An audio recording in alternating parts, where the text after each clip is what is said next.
Welcome to another episode of Truthful Crime, where we delve into the unsettling truths behind real-life crimes. In this episode, we focus on Abigail Myers, a 35-year-old woman who appeared to have it all. A successful real estate agent in the scenic town of Greenfield, Abigail was known for her charm and determination, quickly becoming a respected figure in her industry. However, beneath the surface of Abigail's seemingly perfect life, there were cracks that few people noticed. Beyond her professional achievements, Abigail was cherished for her warmth and kindness, always willing to lend a hand or offer a comforting word. She was a devoted wife, a dedicated daughter, and an active member of her community, frequently participating in charity events and social gatherings. To outsiders, her marriage to Trevor Myers seemed solid and supportive. Trevor, an architect known for his cutting-edge designs, had been Abigail's high school sweetheart. They appeared to be the ideal couple, attractive, successful, and deeply in love. To those who knew them, their relationship seemed like the perfect partnership. But as with many seemingly perfect pictures, not everything was as it appeared. For nearly a decade, Abigail and Trevor had shared a life that appeared to be full of love, even though they hadn't had children. However, as time went on, cracks started to form in their seemingly perfect relationship. Trevor's late nights at the office became a regular occurrence, and Abigail couldn't help but notice that his focus seemed to be drifting away from their marriage. Trevor grew increasingly distant, often distracted and lost in thought. Abigail, always the optimist, attributed his behavior to the pressures of his job. She trusted him completely and never suspected that a betrayal was quietly unfolding right before her eyes. Eleanor Bennett, Abigail's 57-year-old mother, had been a constant presence in her life, especially after the passing of Abigail's father 5 years earlier. As a widow, Eleanor became even more deeply involved in her daughter's world, offering unwavering support and guidance. To Abigail, she was a pillar of strength, always ready with advice and comfort. To those around her, Eleanor embodied grace and wisdom, the picture of a devoted mother who cherished her daughter and son-in-law.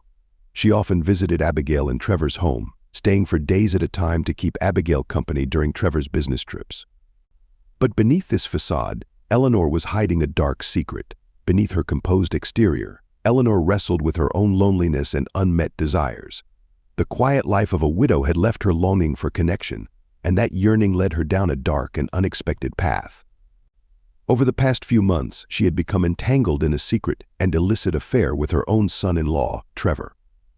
What started as innocent gestures, a comforting touch, a lingering glance soon escalated into something far more illicit and forbidden. The secrecy surrounding their encounters only intensified their passion. They would meet whenever Abigail was out showing houses or running errands, using her absence to fuel their hidden affair. Even more shockingly, there were times when their secret liaisons took place right in Abigail and Trevor's own home, using the moments when Abigail was out to their advantage. Trevor found himself ensnared in a vortex of temptation and guilt. Despite knowing how wrong it was, he was drawn to the forbidden allure of his affair with Eleanor. It was both dangerous and exhilarating, providing a stark contrast to the predictable stability of his marriage to Abigail. Trevor convinced himself that he could manage both relationships, compartmentalizing his life in a way that seemed feasible at the time. He became skilled at deceiving Abigail, offering her half-truths and affection with one hand while concealing his infidelity with the other. Eleanor, on the other hand, felt less conflicted. She had always pursued what she desired with determination, and at that moment, she wanted Trevor. She didn't view herself as a villain, simply someone acting on her own needs and desires. Instead, Eleanor saw her affair as a way to reclaim a part of her youth and feel alive again. She found a perverse sense of triumph in her secret relationship, feeling a twisted power over her daughter.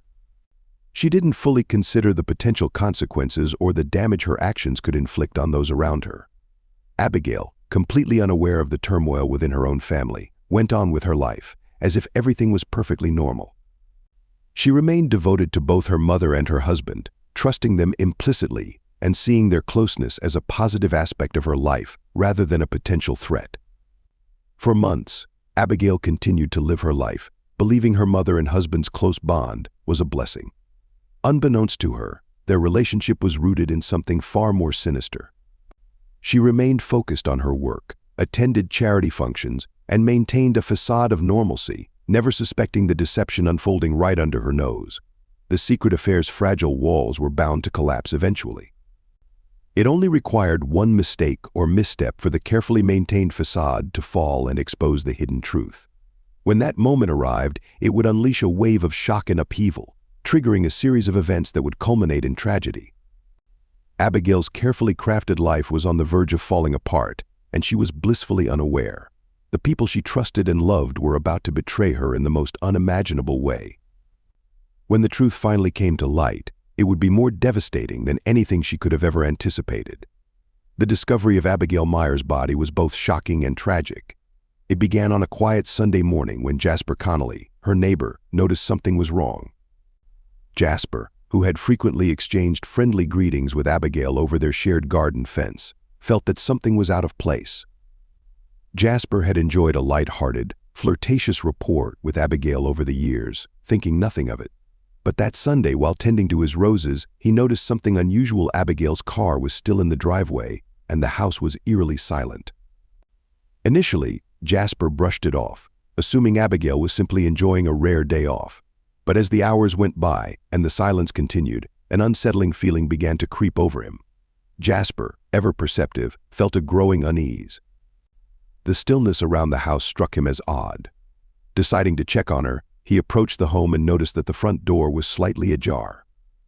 He called out her name, but there was no answer. His unease deepened as he gently pushed the door open and stepped inside. The sight that met Jasper's eyes was horrifying.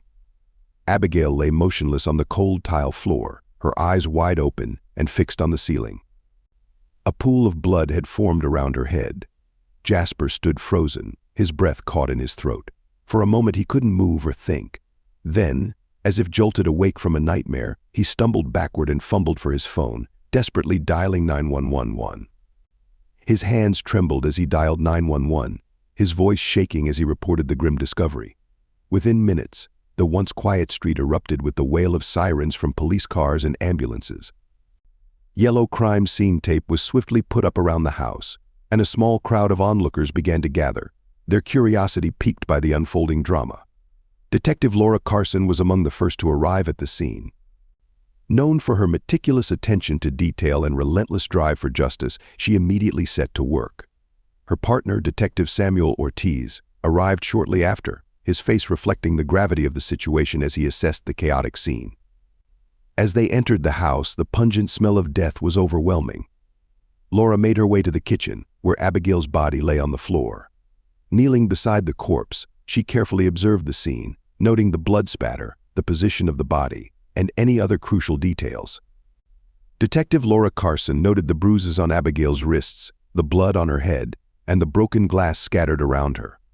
Samuel Ortiz surveyed the room, observing the overturned furniture and signs of a violent struggle. It was clear that Abigail had fought back against her attacker. Laura muttered, more to herself than anyone else. Whoever did this wasn't expecting her to fight back. Samuel nodded, his eyes narrowing as he noticed a small, torn piece of dark green fabric on the floor near Abigail's body. He picked it up carefully, holding it up for Laura to see. "This doesn't look like it belongs here," he said, examining the fabric. "It doesn't match anything Abigail is wearing." Laura took the fabric from him, her mind already racing with possibilities. "Agate. We'll have forensics take a closer look. It could be our first clue," Laura instructed, her tone firm as she prepared to delve deeper into the investigation.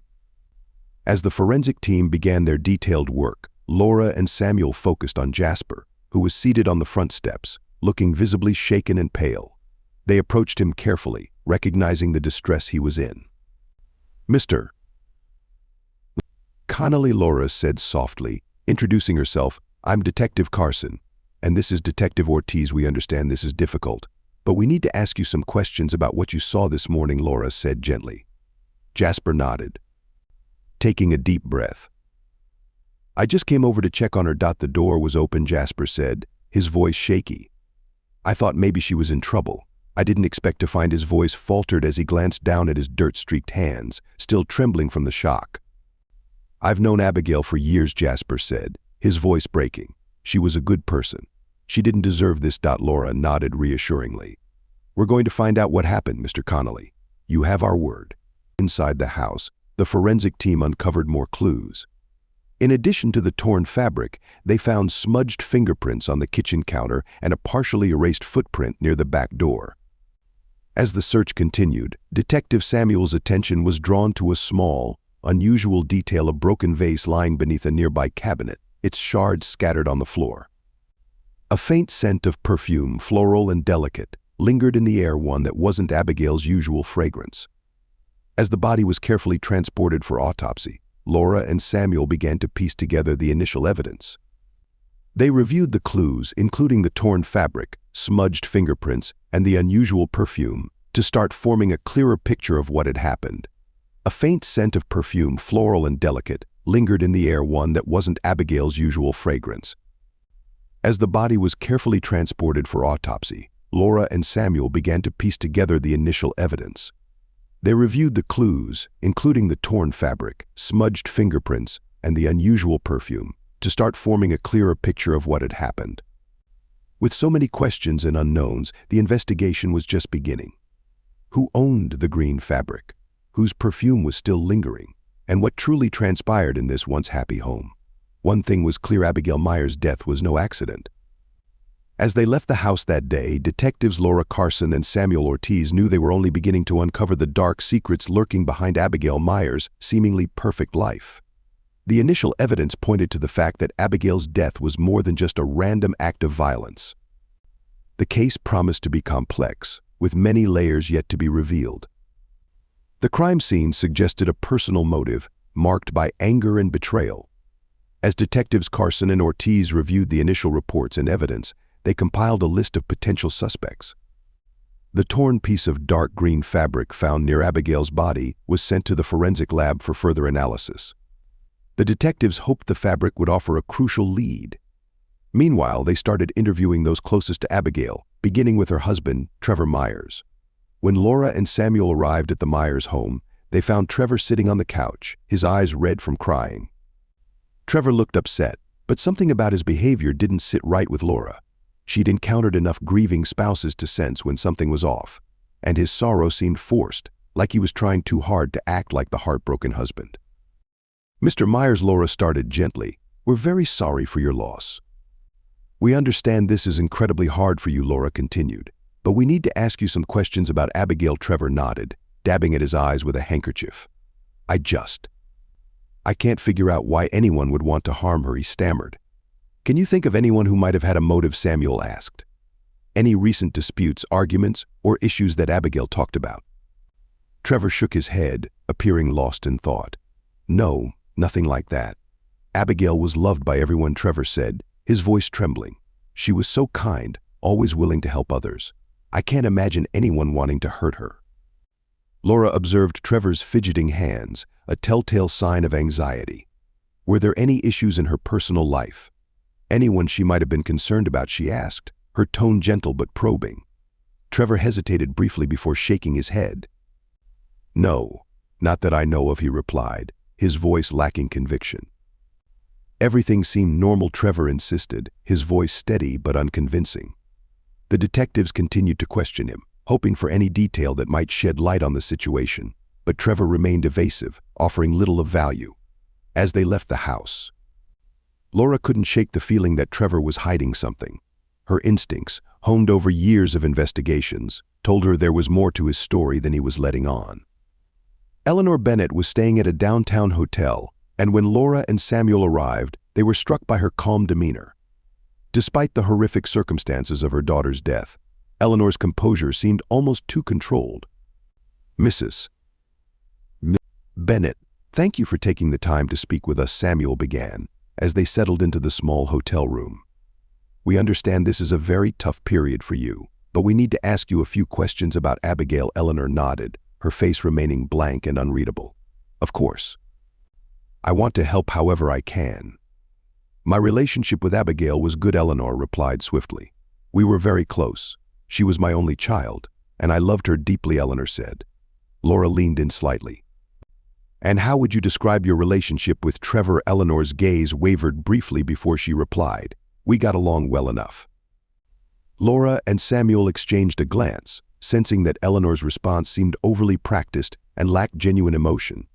Did Abigail mention any concerns or issues she had recently? Samuel asked, hoping to probe further. Eleanor shook her head. Not that I can recall. She seemed happy. At least to me. The detectives continued questioning Eleanor, but like Trevor, she offered no new information. Yet, her calm demeanor and the subtle shift in her expression when Trevor was mentioned sparked a sense of unease in Laura. It was clear that Eleanor was holding something back. As Laura and Samuel were about to leave, Laura's phone rang with news from the forensic lab. The analysis of the torn fabric revealed that it matched a dress often worn by Eleanor. Additionally, traces of Eleanor's perfume were detected in Abigail's kitchen, the same floral scent Samuel had previously noted. This finding marked a significant breakthrough in the investigation. The evidence now suggested that Eleanor had been present at the crime scene around the time of the murder. With this crucial information, the detectives began to piece together a clearer picture of the events, recognizing that Eleanor's connection to the scene required deeper investigation. As they drove back to the station, Laura felt a growing certainty that they were closing in on a dark truth. The affair between Trevor and Eleanor was shifting from suspicion to a key piece of the puzzle, crucial for understanding the tragic circumstances of Abigail's death. With Eleanor now a prime suspect, the investigation was poised to delve deeper into personal motivations and hidden truths. Detectives Laura Carson and Samuel Ortiz refocused their efforts on the primary suspects Eleanor Bennett, Trevor Myers, and Jasper Connolly. Each had possible motives, and each appeared to be concealing something. Eleanor Bennett became the primary suspect in the case, following key evidence: the torn piece of her dress found near Abigail's body and the distinctive scent of her perfume lingering at the crime scene. Her composed demeanor and evasive responses during the interview further raised suspicions that she was concealing more than just her grief. The detectives began to doubt the simplicity of Eleanor's relationship with Abigail. Meanwhile, Trevor Myers, Abigail's husband, appeared to be overly rehearsed in his grief, focusing more on maintaining appearances than showing genuine sorrow. The detectives investigated Trevor's alibi, discovering inconsistencies. He said he was at work the night Abigail was killed, but his office couldn't verify this. Additionally, his phone records revealed numerous texts to Eleanor leading up to the murder, hinting at a close, potentially illicit relationship between them.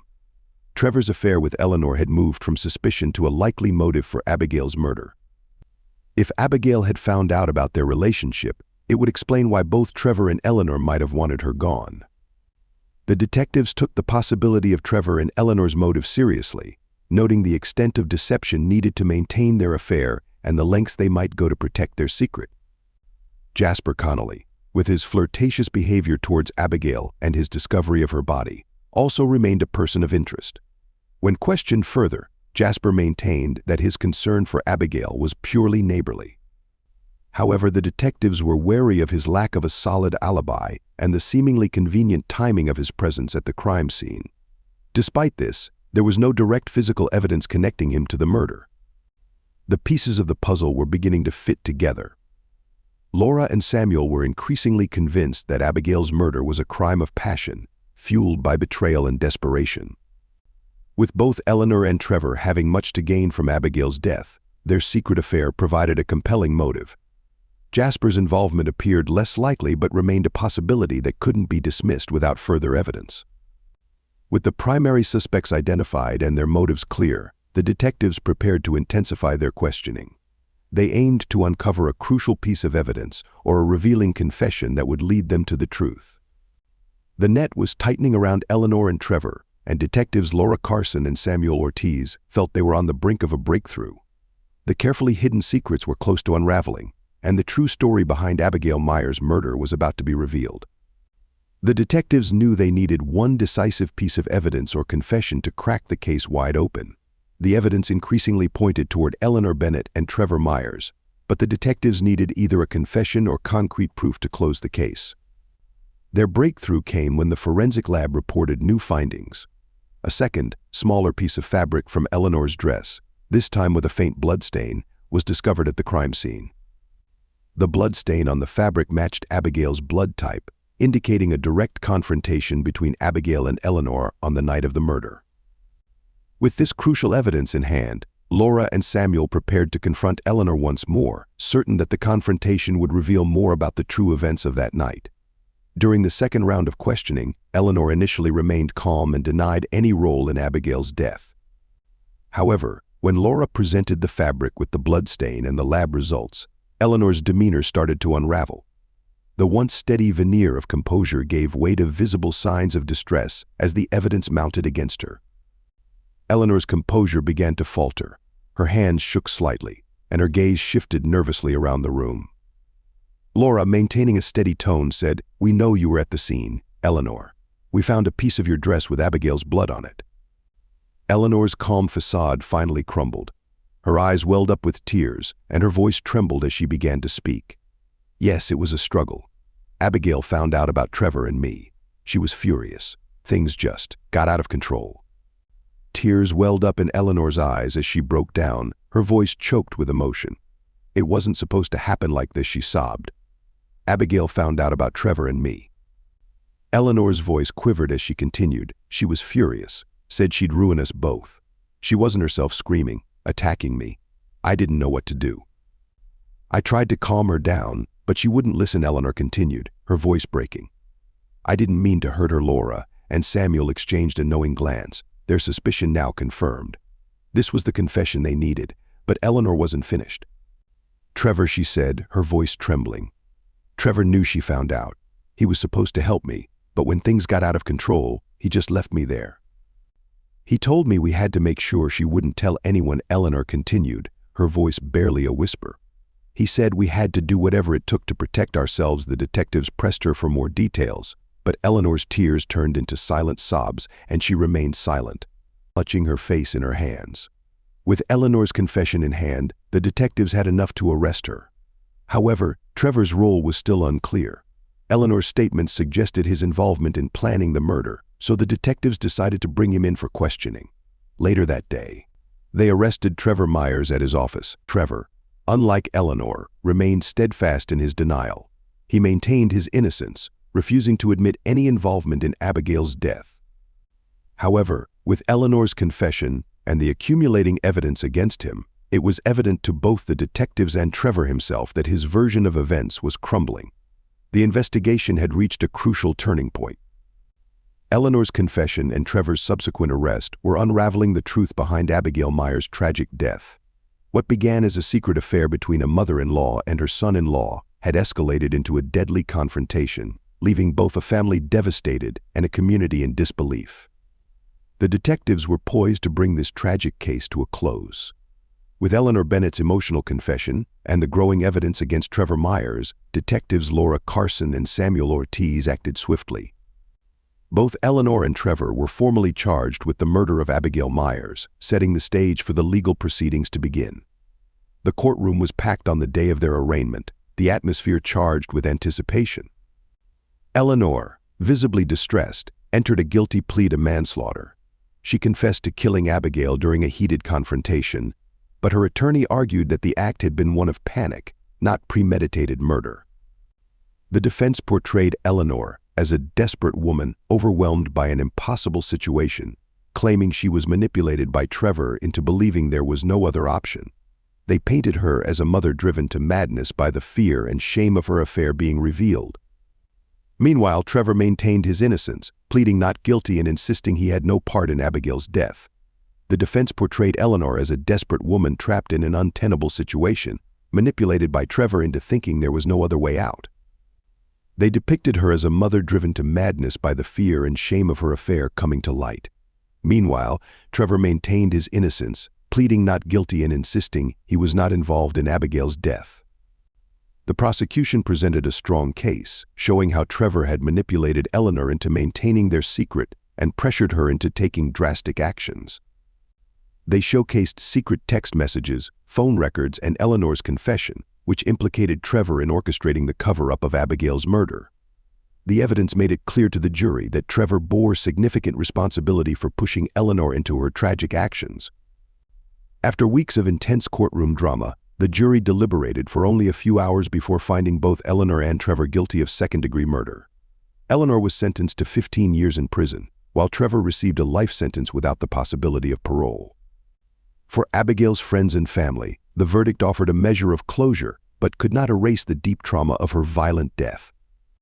The community remained in shock as they grappled with the scandal that had shattered a once-respected family. The betrayal and violence that tore through Abigail Myers' life left the neighborhood reeling, forever altering the perception of a household once held in high regard. A truthful crime case solvers. Interested in more real-life murder mysteries? Be sure to like and subscribe to our channel. Do you have any thoughts about this case or have a case of your own you'd like us to investigate? Leave us a comment. Until then, stay safe.